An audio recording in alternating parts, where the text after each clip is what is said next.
Good morning, sir. Kamusta na? Upo ka po.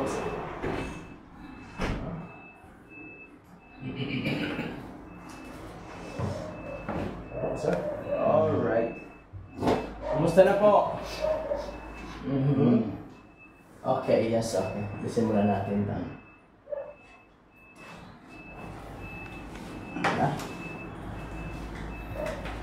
Masakit pa?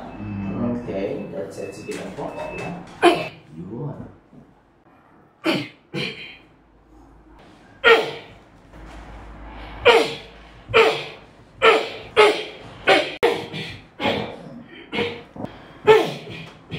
Alright, relax. Hinga ng malalim. Exhale. That's it, da. Kumusta, sir? Laking bagay. That's it. At least mas gumana yung katawan. Alright. Pwede maglakad-lakad, sir, ha? Exercise sa umaga. Wala na masyadong problema kasi ayos na naman natin yung vision cause ng pag-stroke mo. Laking bagay na nito. Kailangan ma-maintain lang natin. Pwede natin gawin na precision only for every 15 days.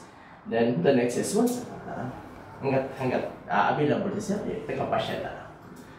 Okay, good.